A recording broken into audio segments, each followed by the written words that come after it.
Hello, all you coin collectors out there, and welcome to the DC Coin World International Coin Channel.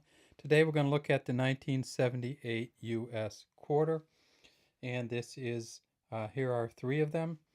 And if we blow these up, you'll see that this one, of course, up top is a Philadelphia mint. There's no mint mark there. This one, another Philadelphia mint, and we can see a few more details in the hair as it comes back here. And this one is a Denver mint, and you can see the D. And many of these quarters from this era, quarters and dimes, have this kind of filled D or fill letter, which in some cases it's from the post breaking off, but in this case probably not. It's probably just simply kind of got worn in as it aged. Now, they made these quarters at three different mints. They made them at the San Francisco Mint with the S Mint mark. And of course, the S Mint mark in 78 was not a silver coin. They made them at the Denver Mint with the D Mint mark. And they made them at Philadelphia, which had no mint mark at all in 1978.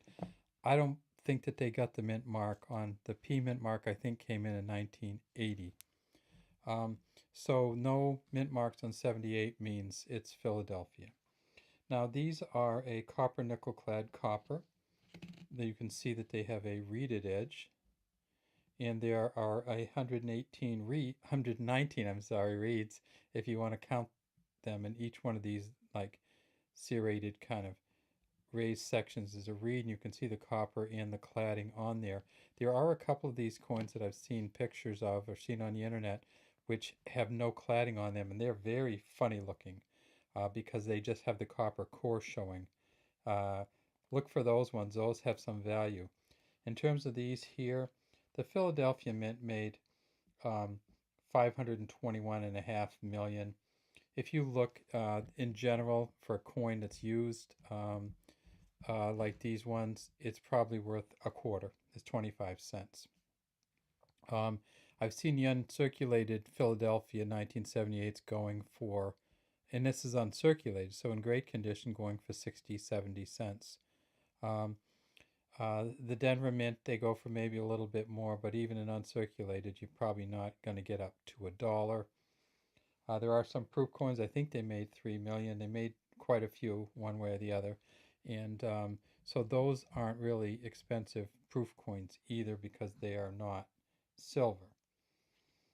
John Flanagan was the engraver of both the front and the back of these. So let's take a look at the back. And the back has that famous kind of Washington quarter eagle on the back. And the eagle is there. And let's push this one down because it's the best back on there.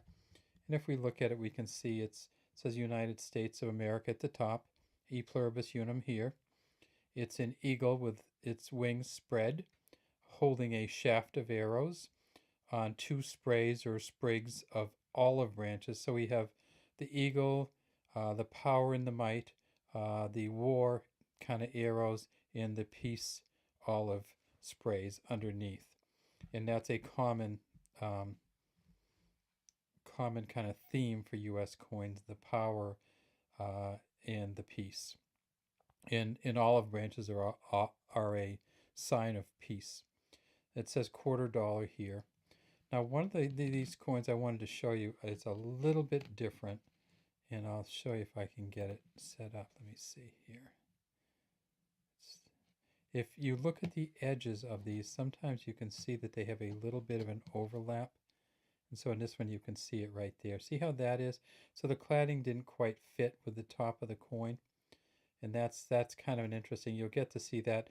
No big value there other than you see the top of the coin doesn't quite meet the edge of the coin. And in these ones you can see that it does. It's rounded down, so you can't really even tell on that one. This one, again, it's so rounded down, but sometimes you'll see ones that look like this, and you'll see almost a separation between the cladding and the copper core in the center. And there's no great value to them, but it's just kind of, I try to keep some of these around because you can actually feel the difference in the edge there where the top cladding didn't quite fit onto the bottom. If If you got it in really good condition and maybe a little bit more offset, it could be worth more. But other than that, a 1978 quarter is often worth about 25 cents and no more than that. These ones here, I all got in my change when I shopped at a store. You know, you pick them up once in a while. You keep the older ones, and that's what happened with these. I got some 1978 quarters. I essentially got a quarter for them, and I would spend them as a quarter. That's all we have today from DC Coin World International Coin Channel. We'd love to have you subscribe to our channel and leave any comments you might have in the comment section.